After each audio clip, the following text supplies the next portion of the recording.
ಸಂಕಷ್ಟ ಚತುರ್ಥಿ ವ್ರತದ ಕಥೆ. ಶ್ರೀ ಗಣಾಧಿಪತಯೇ ನಮಃ. ನೈಮಿಷಾರಣ್ಯದಲ್ಲಿ ವಾಸಿಸುತ್ತಿದ್ದ ಶೌನಕಾದಿ ಋಷಿಗಳು ಸ್ಕಂದ ಪುರಾಣಿಕರಲ್ಲಿ ಹೋಗಿ, ಎಲೆ ಮುನಿವರಿಯರೇ, ಈ ಪ್ರಪಂಚದಲ್ಲಿರುವ ಮನುಷ್ಯರು ರೋಗ, ದುಃಖ, ಕಷ್ಟ, ದಾರಿದ್ರ್ಯ, ಶತ್ರುಬಾಧೆ, ಚಿಂತೆ ಮೊದಲಾದ ಸಂಕಟಗಳಿಂದ ಪರಿತಪಿಸುತ್ತಿದ್ದು, ಇವರು ಇದರಿಂದ ಪರಿಹಾರ ಹೊಂದುವ ಯಾವುದಾದ್ರೂ ಉಪಾಯವಿದ್ದರೆ ಅಥವಾ ವ್ರತವಿದ್ದರೆ ಅದನ್ನು ದಯವಿಟ್ಟು ತಿಳಿಸಬೇಕೆಂದು ಪ್ರಾರ್ಥಿಸಲು ಸ್ಕಂದ ಮುನಿಗಳು ಹೇಳಿದ್ದೇನೆಂದರೆ, ಎಲೆ ಮುನಿಗಳೇ, ಈ ಪ್ರಪಂಚದಲ್ಲಿರುವ ಮಾನವರೆಲ್ಲರಿಗೂ ಸರ್ವ ದುಃಖ ಪರಿಹಾರಕವೂ ಸರ್ವ ಸಂಪತ್ಪ್ರದಾಯಕವೂ ಪುತ್ರಪೌತ್ರ ವಸ್ತುವಾಹನ ವಿದ್ಯಾ ವಿವಾಹ ಭೂಮಿ ಗ್ರಹ ಧನ ಕನಕ ಮೊದಲಾದ ಸಕಲ ಇಷ್ಟಾರ್ಥಗಳನ್ನು ಕ್ಷಿಪ್ರದಲ್ಲಿಯೇ ದಯಪಾಲಿಸತಕ್ಕದ್ದು ಒಂದು ಉತ್ಕೃಷ್ಟವಾದ ಋತುವಿದೆ. ಅದುವೇ ಸಂಕಷ್ಟ ಚತುರ್ಥಿ ವ್ರತ. ಈ ವ್ರತದ ಮಹಿಮೆಯನ್ನು ಮೊದಲು ಗಣಪತಿಯು ತನ್ನ ತಾಯಿಯಾದ ಪಾರ್ವತೀ ದೇವಿಗೆ ಹೇಳಿದನು. ಅದನ್ನೇ ದ್ವಾಪರ ಯುಗದಲ್ಲಿ ಶ್ರೀಕೃಷ್ಣನು ಧರ್ಮರಾಜನಿಗೆ ಬೋಧಿಸಿದನು ಎಂದು ಹೇಳಿದರು. ಸ್ಕಂದಮುನಿಗಳ ಈ ವಾಕ್ಯಗಳನ್ನು ಕೇಳಿ ಸಮಸ್ತ ಋಷಿಗಳು ಅಂಜಲಿಬದ್ಧರಾಗಿ ಅತ್ಯಂತ ಭಕ್ತಿಯಿಂದ ಬೇಡಿಕೊಂಡಿದ್ದೇನೆಂದರೆ, ಮಹಾಮುನಿಗಳೇ, ಗಣಪತಿಯು ತನ್ನ ತಾಯಿ ಪಾರ್ವತೀ ದೇವಿಗೆ ಹೇಳಿದ ಸಂಕಷ್ಟ ಚತುರ್ಥಿ ವ್ರತದ ಕಥೆಯನ್ನು ನಮಗೆ ಹೇಳಿರಿ. ಈ ವ್ರತವನ್ನು ಯಾವ ದಿವಸ ಆಚರಿಸಬೇಕು, ಹೇಗೆ ಆಚರಿಸಬೇಕು ಮತ್ತು ಈ ವ್ರತದ ಕಥೆ ಮೊದಲಾದ ಎಲ್ಲ ಸಂಗತಿಗಳನ್ನು ತಿಳಿಸುವ ಅನುಗ್ರಹವಾಗಬೇಕೆಂದರು.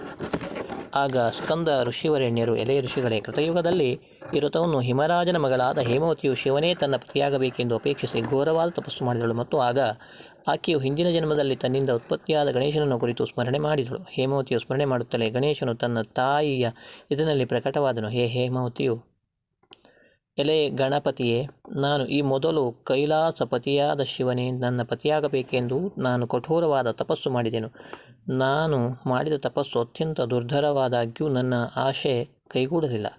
ನಾನು ನಿರಾಶಳಾಗಿ ಕುಳಿತಿರುವಾಗ ನಾರದರು ಬಂದು ಯಾವುದಾದ್ರೂ ಒಂದು ವ್ರತವನ್ನು ಮಾಡಲು ಸೂಚಿಸಿದರು. ಅದಕ್ಕಾಗಿ ಸರ್ವವಿಘ್ನಗಳನ್ನು ಪರಿಹಾರ ಮಾಡತಕ್ಕಂಥ ನಿನ್ನಿಂದ ಯಾವುದಾದರೂ ಪರಿಹಾರ ದೊರೆಯಬಹುದೆಂಬ ಆಶೆಯಿಂದ ನಿನ್ನನ್ನು ಸ್ಮರಣೆ ಮಾಡಿದೆನು. ಈಗ ನೀನು ನನ್ನ ಆಶೆ ಕೈಗೂಡಬಹುದಾದ ಒಂದು ಉಪಾಯವನ್ನು ಅಥವಾ ವ್ರತವನ್ನು ಹೇಳೋದನ್ನು ನಾನು ಆಚರಿಸಿ ನನ್ನ ಜನ್ಮ ಸಾಫಲ್ಯವನ್ನು ಪಡೆಯುವೆನೆಂದಳು. ಹೇಮವತಿಯು ಮಾತು ಕೇಳಿ ಗಣಾಧಿಪತಿಯು, ಮಾತೆಯೇ, ನೀನು ನನಗೆ ಸಂಬಂಧಪಟ್ಟ ಸಂಕಷ್ಟ ಚತುರ್ಥಿ ವ್ರತವನ್ನು ಆಚರಿಸುವುದರಿಂದ ನಿನ್ನ ಅಪೇಕ್ಷೆ ಶೀಘ್ರದಲ್ಲಿ ಸಫಲವಾಗುವುದು. ಈ ಸಂಕಷ್ಟ ಚತುರ್ಥಿ ವ್ರತವನ್ನು ಶ್ರಾವಣ ಮಾಸದ ಕೃಷ್ಣ ಪಕ್ಷ ಚತುರ್ಥಿ ತಿಥಿ ದಿವಸ ಆರಂಭಿಸಿ ಆಚರಿಸಬೇಕು. ಈ ವ್ರತವನ್ನು ಆಯುಷ್ಯ ಪರ್ಯಂತ ಪ್ರತಿ ಮಾಸದ ಸಂಕಷ್ಟ ಚತುರ್ಥಿ ದಿವಸ ಮಾಡಬಹುದು. ಅಷ್ಟು ದಿವಸ ಮಾಡಲು ಸಾಧ್ಯವಾಗದಿದ್ದರೆ ಒಂದು ವರ್ಷವಾದರೂ ಮಾಡತಕ್ಕದ್ದು. ವ್ರತಾಚರಣೆಯಲ್ಲಿ ಯಾವ ಲೋಪವನ್ನು ಮಾಡಬಾರದು. ಪ್ರತಿ ತಿಂಗಳು ತಪ್ಪದೇ ಮಾಡಬೇಕು. ಮೊದಲು ವ್ರತವನ್ನು ಸಂಕಲ್ಪಪೂರ್ವಕವಾಗಿ ಆರಂಭಿಸಿ ಎಷ್ಟು ಅವಧಿಯವರೆಗೆ ಮಾಡಲು ನಿರ್ಧರಿಸಿ ಆರಂಭ ಮಾಡುವರು ಅಲ್ಲಿವರೆಗೆ ಭಕ್ತಿಯಿಂದ ವ್ರತ ಆಚರಿಸಿ ಬಳಿಕ ಉದ್ಯಾಪನೆ ಮಾಡಿ ವ್ರತವನ್ನು ಮುಕ್ತಾಯಗೊಳಿಸಬೇಕು. ಈ ವ್ರತದ ವಿಧಾನವು ಹೇಗೆಂದರೆ, ವ್ರತ ಮಾಡತಕ್ಕವನು ಶ್ರಾವಣ ಬಹಳ ಚತುರ್ಥಿಯ ದಿವಸ ಸೂರ್ಯೋದಯಕ್ಕೆ ಎದ್ದು ದಂತದಾವನಾದಿ ನಿತ್ಯ ಕರ್ಮಗಳನ್ನು ತೀರಿಸಿಕೊಂಡು ಮೈಗೆ ಎಳ್ಳಿನ ಪುಡಿಯನ್ನು ಉಜ್ಜಿಕೊಂಡು ಸ್ನಾನ ಮಾಡಿ ಮುಡಿಯನ್ನು ಉಟ್ಟು ಶಿವಪೂಜೆ ಹಾಗೂ ಇತರ ದೇವತೆಗಳ ಪೂಜೆಯನ್ನು ಮಾಡಿ ವ್ರತ ಸಂಕಲ್ಪವನ್ನು ಮಾಡಿ ಗಣಪತಿಯನ್ನು ಸ್ಮರಿಸಬೇಕು. ಆ ವ್ರತವನ್ನು ಸ್ವೀಕರಿಸುವ ಮೊದಲು ನಾನು ಚಂದ್ರೋದಯವಾಗುವವರೆಗೂ ಉಪವಾಸ ಇದ್ದು ಸಂಕಷ್ಟತಾರಕ ಗಣಪತಿಯನ್ನು ಪೂಜಿಸಿ ಆ ಬಳಿಕ ಭೋಜನ ಮಾಡುವೆ ಎಂದು ನಿರ್ಧಾರ ಮಾಡಬೇಕು. ಆಮೇಲೆ ಚಂದ್ರನ ಉದಯವಾದ ನಂತರ ಆತನು ಅರ್ಘ್ಯ ಕೊಟ್ಟು ಸಂಕಲ್ಪಪೂರ್ವಕವಾಗಿ ಪೂಜೆಯನ್ನು ಮಾಡಬೇಕು. ಗಣಪತಿಯು ಮೂರ್ತಿಯು ಬಂಗಾರ, ಬೆಳ್ಳಿ, ತಾಮ್ರ ಅಥವಾ ಮಣ್ಣು ಇವುಗಳಲ್ಲಿ ಯಾವುದಾದ್ರೂ ಒಂದು ತಯಾರಿಸಬೇಕು. ಬಂಗಾರದ ಬೆಳ್ಳಿಗಳಿಂದ ಮಾಡುವ ಮೂರ್ತಿಯು 3 ಮಾಸಿ 24 ಗುಂಜಿ ತೂಕ ಅಥವಾ ಅದರ ಅರ್ಧ 12 ಗಂಜಿ ತೂಕದ್ದಾಗಿರಬೇಕು. ನಮ್ಮ ಶಕ್ತಿಗನುಸರಿಸಿ ಬಂಗಾರ ಮೂರ್ತಿಯನ್ನೇ ಮಾಡಿಸಬೇಕು. ಅದಾಗದಿದ್ದರೆ ಬೆಳ್ಳಿಯದಾದರೂ ಆಗಬಹುದು. ಅದು ಸಾಧ್ಯವಿಲ್ಲದಿದ್ದರೆ ತಾಮ್ರ ಮೃತ್ತಿಕೆಗಳಿಂದಾದರೂ ಮಾಡಬಹುದು. ಲೋಹವನ್ನು ಮಾಡಬಾರದು. ಗಣಪತಿಗೆ 3 ಕಣ್ಣುಗಳು 4 ಕೈಗಳು ಸುಂದರವಾದ ಗಣಪತಿ ನಿರ್ಮಿಸಿದ ಬಳಿಕ ಪ್ರಾಣಪ್ರತಿಷ್ಠೆಯನ್ನು ಮಾಡಿ ಕಲ್ಪೋಕ್ತ ಪ್ರಕಾರವಾಗಿ ಪೂಜೆಯನ್ನು ಮಾಡಬೇಕು. 10 ಎಳ್ಳಿನ ಕಡಬುಗಳನ್ನು ಮಾಡಿ 5 ದೇವರ ಸನ್ನಿಧಿಯಲ್ಲಿ ಇಟ್ಟು ಉಳಿದ 5 ಕಡಬುಗಳನ್ನು ಬ್ರಾಹ್ಮಣರಿಗೆ ದಾನ ಮಾಡಬೇಕು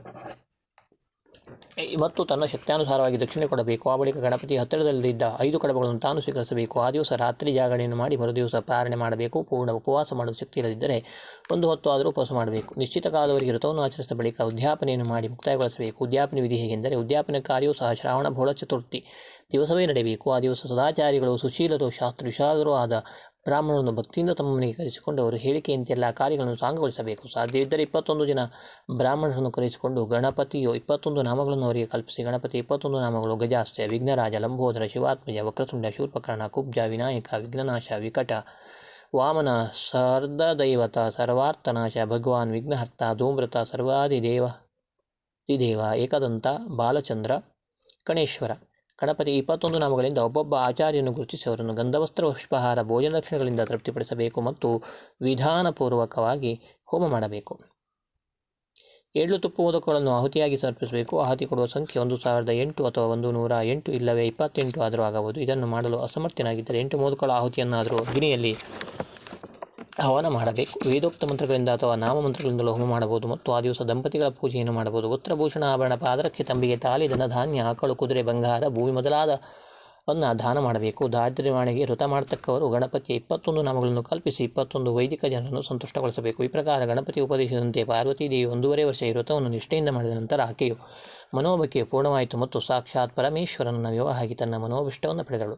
ಈ ರೀತಿಯಾಗಿ ಗಣಪತಿಯು ಹೇಳಿದ ವಿಧಾನ ಹಾಗೂ ಕಥೆಯನ್ನು ದ್ವಾಪರ ಯುಗದಲ್ಲಿ ಶ್ರೀಕೃಷ್ಣನು ಧರ್ಮರಾಜನಿಗೆ ಹೇಳಿದನು. ರಾಜ್ಯವನ್ನು ಕಳೆದುಕೊಂಡು ದಾಯಾದಿಗಳಿಂದ ಪರಿಪರಿಯ ಕಷ್ಟವನ್ನು ಹೊಂದಿ ವನವಾಸದಲ್ಲಿದ್ದ ಪಾಂಡವರು ಈ ಸಂಕಷ್ಟ ಚತುರ್ಥಿ ವ್ರತವನ್ನು ಕೈಗೊಂಡು ಮುಗಿಸಿದರು. ಅದರ ಫಲವಾಗಿ ಅವರು ವೈರಿಗಳು ನಾಶವಾದರು. ಕಳೆದು ಹೋಗಿದ್ದ ರಾಜ್ಯ ಸಂಪದವು ಮರಳಿ ಪ್ರಾಪ್ತವಾಯಿತು. ಆದ್ದರಿಂದ ಈ ವ್ರತವನ್ನು ಬುದ್ಧಿವಂತರಾದವರೆಲ್ಲರೂ ಆಚರಿಸಿ ಸಂಕಷ್ಟತಾರಕ ಗಣಪತಿಯ ಕೃಪೆಯ ಪಾತ್ರರಾಗಬೇಕು. ಇದರಿಂದ ಧರ್ಮಾರ್ಥ ಕಾಮ ಮೋಕ್ಷ ಈ ಚತುರ್ವಿಧ ಪುರುಷಾರ್ಥಗಳು ಸಹಿತ ಪ್ರಾಪ್ತವಾಗುವು. ಇದು ನಿಶ್ಚಯವು ಎಂದು ಸೂತಪುರಾಣಿಕರು ಉಪದೇಶ ಮಾಡಿದರು. ಋಷಿಗಳೇ, ಈ ವ್ರತದ ಮಹಿಮೆ ಇನ್ನೂ ಅಗಾಧವಾದುದಾಗಿದೆ. ಹಿಂದಕ್ಕೆ ತ್ರಿಶೂಲಧಾರಿಯಾದ ಪರಮೇಶ್ವರನು ತಾರಕಾಕ್ಷ, ಮಕರಾಕ್ಷ, ವಿದುನ್ಮಾಲಿ ಈ 3 ಜನ ರಾಕ್ಷಸರ 3 ಪಟ್ಟಣಗಳನ್ನು ನಾಶ ಮಾಡುವ ಮೂಲಕ ಈ 3 ರಾಕ್ಷಸರನ್ನು ಸಂಹರಿಸುವ ಪ್ರಬಲವಾದ ಆಶೆಯಿಂದ ಯುಕ್ತವಾಗಿ ಈ ವ್ರತವನ್ನು ಆಚರಿಸಿ ತ್ರಿಪುರ ಸಂಹಾರ ಮಾಡಿದನು. ಮತ್ತು ಸುರಲೋಕದ ಮಹಾರಾಜನಾಗುವ ಅಪೇಕ್ಷೆಯಿಂದ ದೇವೇಂದ್ರನು ಸಹ ಈ ವ್ರತವನ್ನು ಆಚರಿಸಿ ದೇವಲೋಕದ ಒಡೆಯನಾದ. ವಾಲಿಯು ಬಂಧನಕ್ಕೊಳಗಾಗಿದ್ದ ರಾವಣನು ಈ ವ್ರತದ ಪ್ರಭಾವದಿಂದ ವಾಲಿಯಿಂದ ಬಿಡುಗಡೆ ಹೊಂದಿ ಲಂಕಾ ರಾಜಾಧಿಪತ್ಯವನ್ನು ಹೊಂದಿದ. ಸೀತಾದಿಯು ಶೋಧನೆಯ ಕಾಲದಲ್ಲಿ ಒಡಗಿದ್ದ ಹನುಮಂತನು ತಾನು ಈ ಕಾಲದಲ್ಲಿ ಸಫಲನಾಗಬೇಕೆಂದು ಸಂಕಲ್ಪಿಸಿ ಸಂಕಷ್ಟತಾರಕ ಗಣಪತಿ ಕೃಪೆಯಿಂದ ಸೀತೆಯನ್ನು ಅಶೋಕವನದಲ್ಲಿ ಶೋಧಿಸಿ ಆಕೆಯನ್ನು ಶ್ರೀರಾಮನಿಗೆ ಒಪ್ಪಿಸಿ ಕೃತಾರ್ಥನಾದ. ನಹಳ ಮಹಾರಾಜನಿಂದ ಅಗಲಿ ಘೋರ ದುಃಖದಲ್ಲಿದ್ದ ದಮಯಂತಿಯು ಭಕ್ತಿಯಿಂದ ಈ ವ್ರತವನ್ನು ಆಚರಿಸಿ ಪುನಃ ತನ್ನ ಪತಿಯನ್ನು ಮತ್ತು ರಾಜ್ಯ ಸಿರಿಸಂಪದವನ್ನು ಹೊಂದಿ ಸುಖವಾಗಿದ್ದಳು.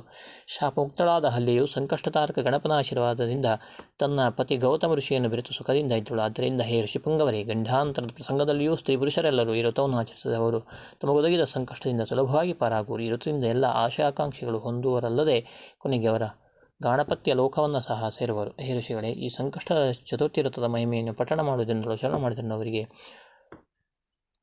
ವಿದ್ಯೆ, ಧಾನ್ಯ, ಸಂಪತ್ತು, ಪತ್ನಿಪುತ್ರ ಪ್ರಾಪ್ತಿಯಾಗುವುದಲ್ಲದೆ ದೊಡ್ಡ ದೊಡ್ಡ ವ್ಯಾಧಿಗಳಿಂದ ಒಳಗಾದರೂ ಸಹ ಆರೋಗ್ಯವಾಗಿ ಬಾಳುವರು ಎಂಬಲ್ಲಿಗೆ ಸೂತಪುರಾಣಿಕರು ಶೌನಕಾದಿ ಋಷಿಗಳನ್ನು ಈ ಕುರಿತು ಹೇಳಿದ ಸ್ಕಂದ ಪುರಾಣಾಂತರ್ಗತವಾದ ಸಂಕಷ್ಟ ಚತುರ್ಥಿ ವ್ರತ ಕಥಾ ಮಹಿಮೆಯು ಮುಗಿದುದು.